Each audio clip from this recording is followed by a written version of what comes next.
Ishan, thanks for coming. A couple questions we always ask people when they do a treatment protocol with your health concept. Can you describe a little bit how you came in here? What was your health complaint, let's say? Okay. Like I had health complaints already chronically, quite long.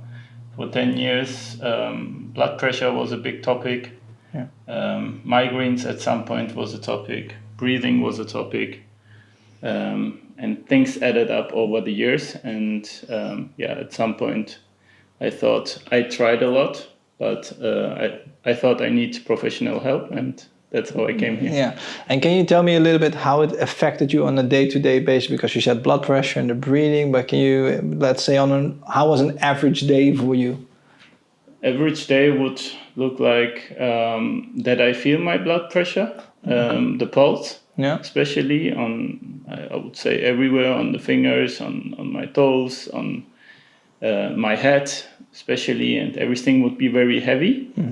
And it would lead very often to migraines. So if you wake up with high numbers and migraines, then you feel very tired. And my protectionism was then to sleep through it. Work, sleep. But then you feel that it goes downward, and the headaches and the symptoms get more and more. And at some point over the years, then it started also that I couldn't breathe well. So it felt like it stuck here in my chest. I inhale, but at some point it stops, and then you feel like, hey, I don't get enough air. And that was also quite a symptom which affects you very much. Then anxiety comes up. I went through panic attacks overnight, and I knew I had to change something. Yeah, and you were saying you were still working. Did you have the idea that it was work influencing your work performance or your social life? Definitely. Like at work, I luckily work remotely. My colleagues couldn't see me, but often there were times that I were sleeping in between, or even during calls that I say, okay, these are not important for me, I just rest. Getting more sick or having more time off. And don't feel that, especially like you think like I work, I earn my money, but what do I do it for? I'm not even healthy. That psychology behind it was also quite hard then to take. Yeah, I can imagine. And you said you tried quite a lot of things. Can you name up? No, of course not all, but a couple things you tried to get rid of these conditions. Like when I started first, or when I realized I have high blood pressure, I went to the doctor normal, like everyone else. And they gave me medication. So I was 2 years on medication. The numbers would fall down, but I would not feel good. And more and more things added up. At some point, they said I need not just for my heart, but also for my kidneys something. And I had the feeling, if I look to the elderly generation, that I end up with a bunch bags of medicine and go through life like that. And I couldn't imagine that with 27 years back then. So at some point I listened to alternative options, and there was a alternative guy on the internet who said like sports on one hand side. So I started running. Then I changed my diet towards more ketogene diet. And then I started also with breathing exercises and let's say meditation, but just to rest my mind more and more and have more sleep. And by doing that, improvement came already, but it was not steady, because it is a journey also to change your whole life habits over the 20 years back then, or 27 years back then. It's not like that you say, okay, I change it and now it works.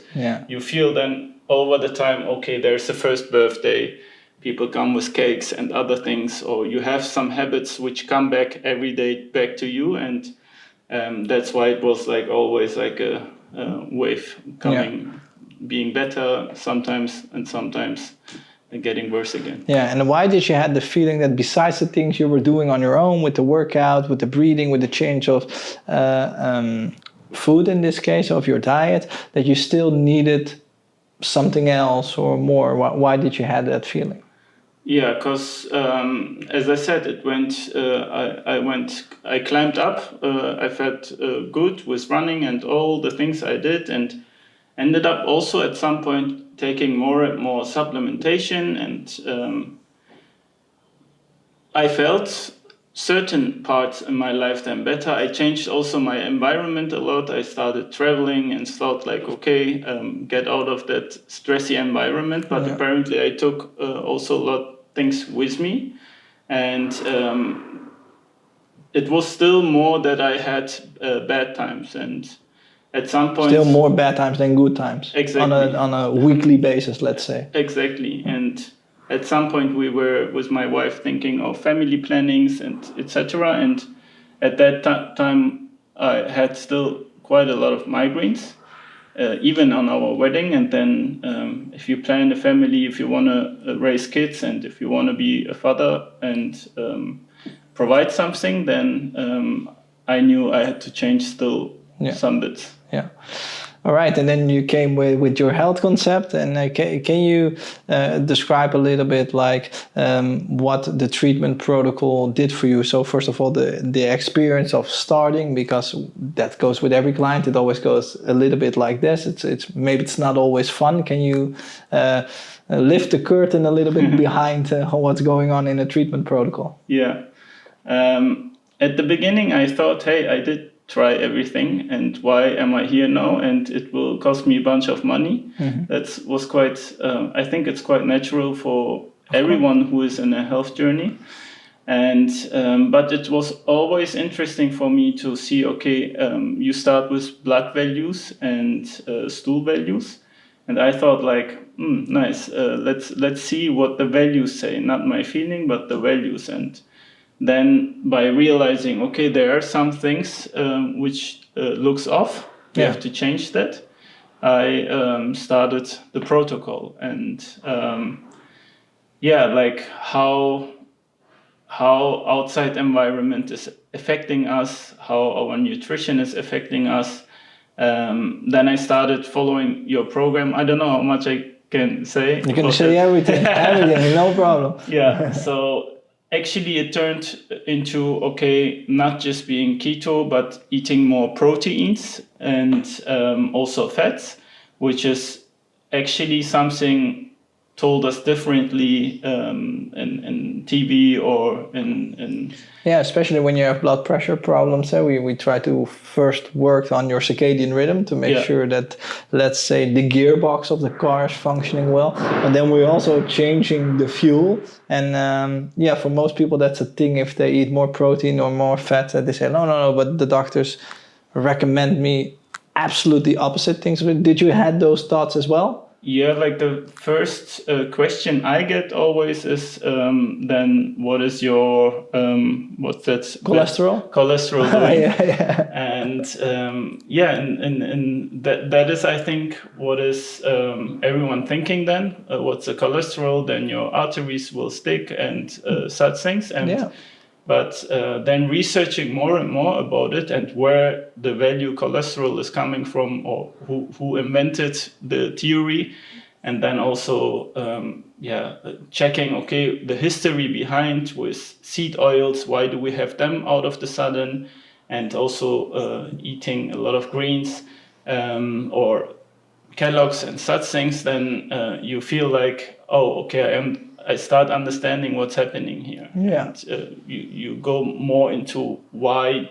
was I thinking that meat was always bad for me? Yeah, so if I hear you well, you were working on your health problems, but it helped you a lot to understand why you need to do certain things we told you within the protocol, right? Yeah, that's 100%. What was great is to understand, okay, I eat more protein, and over the day I won't get so much hungry. There's leptin, something, or the fat cells tells you, okay, I'm full enough. I don't have to eat all the time. And that was good to understand, but then to practice. So we started with my wife eating more protein, and you guys followed together the leptin protocol. Yes, and then out of the sudden we realized, hey, for dinner we are not really hungry. And before that, it was like, oh, grabbing here some nuts, do there, and we thought healthy snacks we take, but we would constantly be filling our stomach the whole time, and there we would realize, okay, this is something new we have to follow now.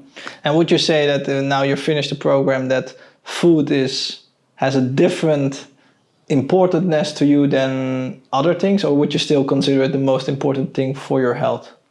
It is not the most social thing anymore. Like back then, it was like going for dinners was very social, or meeting friends, eat something.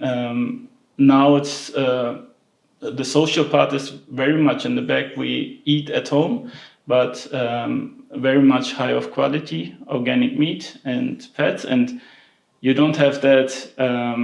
You eat and you combine it with a good feeling, but you eat feel just good in your tummy, and it doesn't take over your life. Let's say it like that. You do those 2 or 3 meals, or some people do 1 meal, and then you are rested for the day, and your mind is not going every time to the food. Yeah, nice. And when in the treatment protocol did you get your first benefits? How many months in would you say, like, oh, I'm starting to feel something positive? Yeah, for me, the adaptation phase, like I think over 3 months, I was preparing towards then the carnivore diet. Like at the beginning, I could still eat some vegetables, some fruits, etc. And I was not really 100% aware what I'm stepping into, because carnivore was for me like, oh, I don't know, like some people do, but I never thought of it more than the idea itself. But in this 3 months, I could realize there's change happening. There are symptoms in my body, more like, I don't know, tinglings and feeling cold, and some things that I see, okay, there's change happening. They didn't feel every time pleasant. Yeah. It was not like I go through and I go up and everything feels great.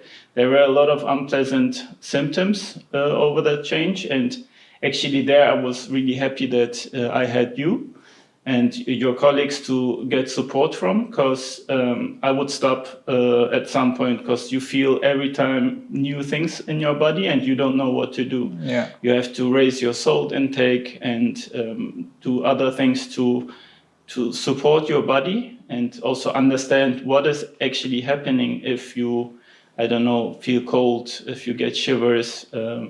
There are a lot of things changing, and I started then in South Africa, and I would say perfect conditions to start the circadian rhythm and the diet. And I think after 2-3 months there, I realized, hey, I also told my wife, I feel I can breathe better, and that's how things started. Yeah, nice. And then can you explain to me a little bit what the circadian changes did for you on a feeling level, on an energy level, for example? Yeah, like if I compare it before sleeping till, I don't know, 9 o'clock or start work at 9 o'clock, was like, okay, I wake a little before up and then I start immediately working. That changed totally, because I wake up with sunrise, which is in summer then at 5:30, yeah. And then ideally go out and ground myself and have time for myself, and also start the day like slow and not jump into the first call. That gives you way more time in the morning to enjoy the day first before you start heavily working. And for the night especially, I realized at some point it was seconds that I was falling asleep. Yeah. So when we are laying in bed and you have a heavy day or whatever, then if you don't follow the circadian rhythm, it can cause that you prolong that sleeping period or that fall asleep period. And now it was like lights off, and then you're gone. And you also understand that you shall start before sleeping 2 hours before, have red glasses to have not so much blue light in your life. And that helped a lot to be in a rhythm and also support your body if you travel, to be wherever you are and adapt quite quick to the situation. And what I remembered is that I heard you say a couple times that you wake up way more rested than before. Yeah. Can you give us a time frame when that started to happen? Like, oh, I wake up but I'm rested. Yeah, I think within the first 1, 2, 3 months, that's where the biggest changes happening. There I felt like, you wake up and then you are ready for the day and you are awake. Like, if I remember how it was before, like you wake up, then you snooze a lot, and then, I don't know, you lay there and on your phone or doing stuff, and here it's like you wake up, you go out. At the beginning, you force yourself out because it's still a change. The body needs to adjust, yeah. And but yeah, at some point it felt like very natural to wake up and be outside and feel good for the day. Yeah. And now we're here. I don't know on top of my 11 or 12 months later. I don't know exactly, but something around there. Can you describe a little bit like which of the symptoms are gone, or maybe you still have some things you want to work on, but then overview from 12 months ago if you look back? Yeah. Like I talked about the headaches, the migraines, that went away quite quick at the beginning. Like I was there in South Africa and realized, hey, because I was afraid to sleep and wake up because I thought I wake up with headaches, and that was quite quickly gone. My blood pressure took quite some while, I would say 6, 7 months. And then first time I saw values which I didn't see for the 10 years before. And it's still sometimes going up, and probably it was also quite elevated the whole time. It still will take time to normalize it 100%, but at least there's the trust that I feel, okay, if I follow this more and more, that it will go down. And the feeling or the how I feel my heart changed. When I was laying in bed, then it was like boom, boom, boom, boom. That changed a lot. There was also one, as if like there's a pipe, the blood is filling it, and then there was like a boom, like a bigger one, and that big one went away. I don't have that feeling anymore, and the anxiety, how's that for you going? Yeah, the anxiety, like I had before that 2 panic attacks, but I feel more confident with that topic. If you have every time elevated, then there is a chance, or can't breathe, there is a chance to feel anxiety, panic attack, and I won't recommend that to anyone. That is very heavy. And would you say it's gone now, the anxiety of these things? The anxiety is gone, I would say, what I also feel is I do a lot of training, and when I'm boxing, for example, I feel almost the power is unlimited. Yeah. If it's an hour of workout, then there is a lot behind it that I can. You almost don't get fatigued, you told me once. Yeah. Nice. All right. Thanks. One last thing we always ask to clients, would you recommend your health concept to other people, but mostly why would you do that? I definitely would recommend it. I went through it, and I saw that change is coming. Especially if you want to live a healthier life, if you want to support your body with sports, if you want to get better in your sports, then I would definitely recommend someone to support you in that. If you have health conditions like me, any chronic disease, and if you switch to a complete different diet, then I feel that as what I said to you, I would stop without you. Like, there's a lot of people start diets, but the moment they feel unpleasant feelings, they think like, okay, I have to switch back to what I ate before, even if that was prep, what they ate. And then, I would say if one needs to get change or feel change, they have to also have the knowledge behind what is happening in your body, also the history, why did humanity change their diet, and to understand also how important circadian rhythm for the body is, and the nutrition. And and if you have to choose between those two, which did more for you, because it can vary for everybody, was it more for you on the diet side or more on the circadian side? I can't say actually. Like, of course they go hand in hand, I understand, but some people feel it a bit more there, some people there.